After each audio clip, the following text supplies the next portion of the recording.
So it's been 3.5 months since I first started doing MAF training, and which is low heart rate training, and I'm in not so sunny Essex for this next video. I've run about 400 miles of MAF now, in preparation for the London Marathon on October the 3rd, and I've got 9 weeks left of training. At the moment I'm debating whether to carry on with MAF or to introduce some 1 or 2 sessions a week, but I'm still debating and reading up on that. So I'm going to take you on a little run with me today and just give you some updates on MAF and how MAF's working for me.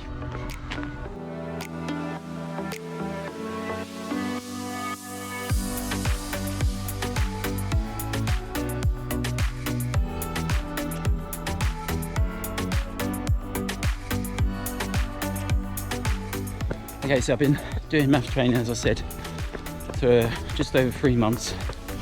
So I'm going to do some pros and cons. So pro number 1 is consistency. So I've had 13 weeks of training, which, and every week, depending on whether I've cycled a bit, I've averaged between 30 and 40 miles, which doesn't sound a lot, but it is quite a lot of running. Particularly when a 6-mile run will take me an hour. So I've been averaging 5 to 6 hours a week of running, which is good. And I'm really pleased with that. Consistency is really important, particularly when you're building up to something like the London Marathon. So with just over 9 weeks to go before the London Marathon, I'm pretty pleased with my consistency.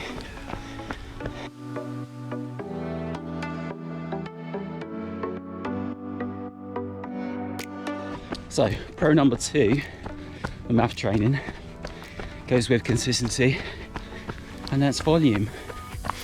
So I'm able to run more and recover quicker and feel better after a run and not come back feeling exhausted.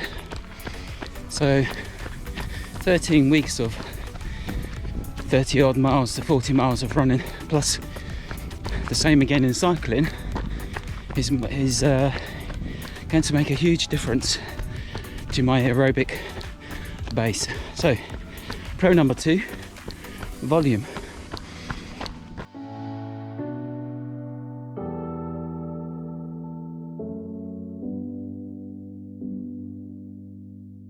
So pro number 3, I guess, is enjoyment. Running when it's not hard can sometimes be quite enjoyable.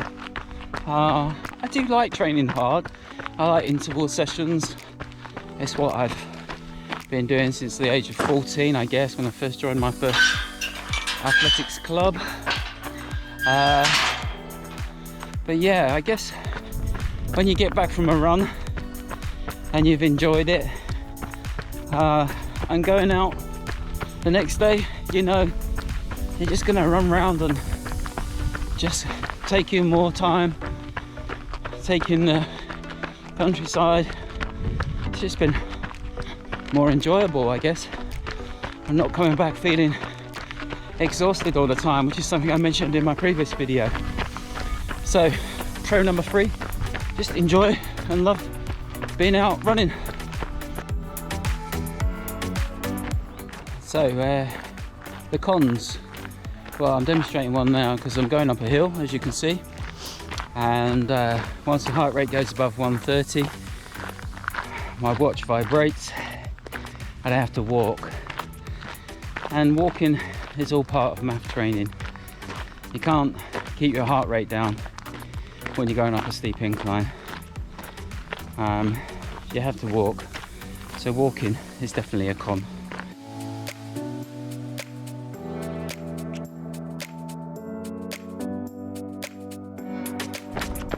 So con number 2, I don't know if it's working.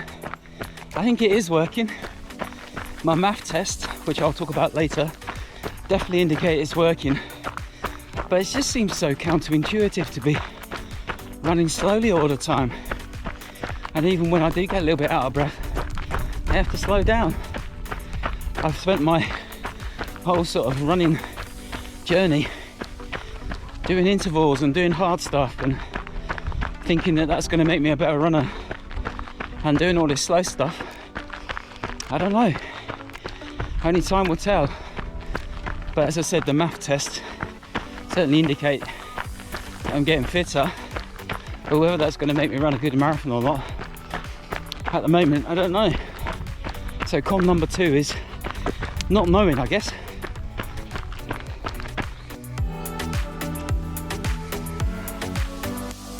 So con 3, then we've got 2 lots of 3s, just to even it up a bit.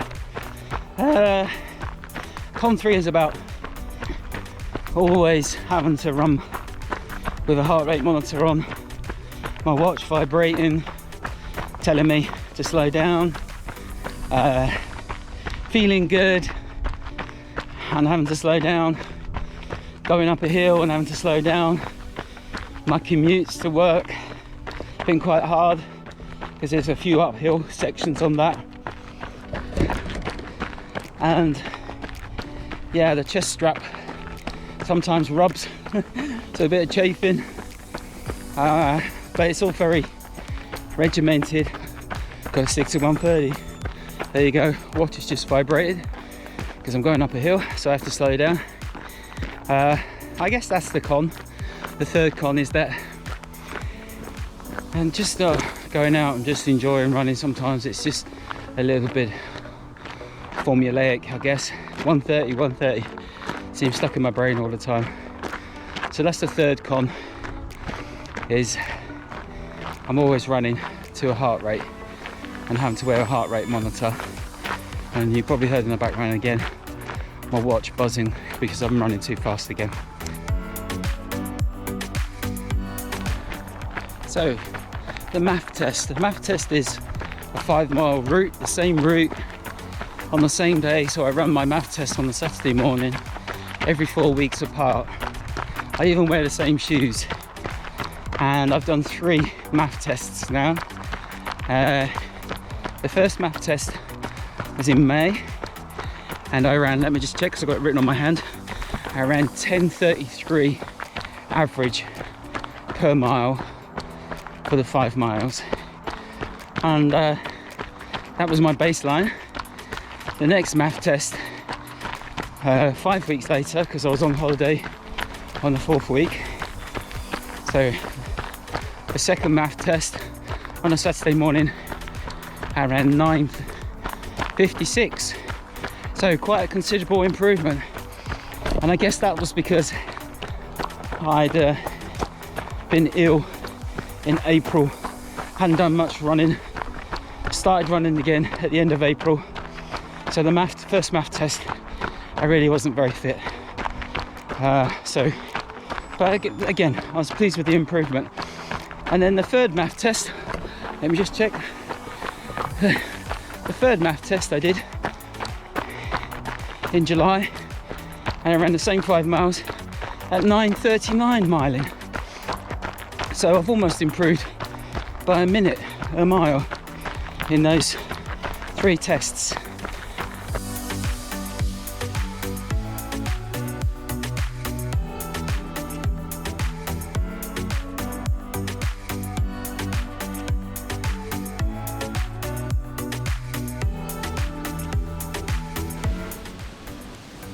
So I've stopped under a tree and behind a bush because it's quite a torrential downpour at the moment, and I guess it's a good time to talk about long runs. So I'm doing one today, about 10 miles I think today.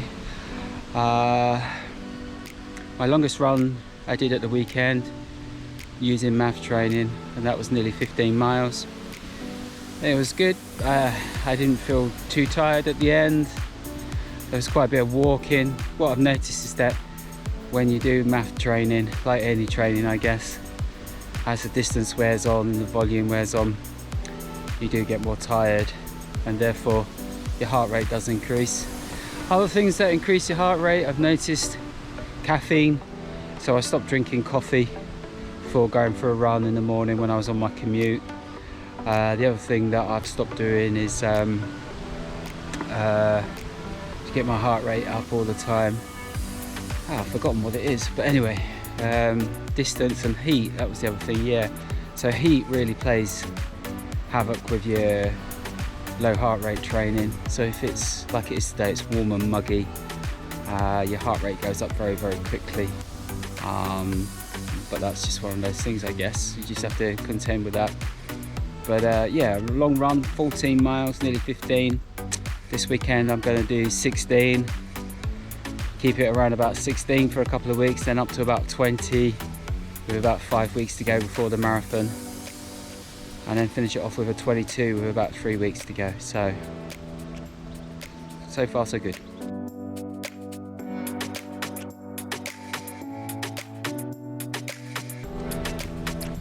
Well, going to the end of the run now. I think I've done about 10 and a bit miles. Nice and easy. Legs are a little bit sore because I've done quite a bit of running in the last 3 or 4 days. Back into Hartswood and then back home for some lunch. Hope you've enjoyed this video. Obviously like and subscribe if you haven't done already. Are you on a MAF journey? What's your MAF journey like? Is it like mine with the pros and cons? I'll list them in the video at the end. So thanks for watching and see you soon.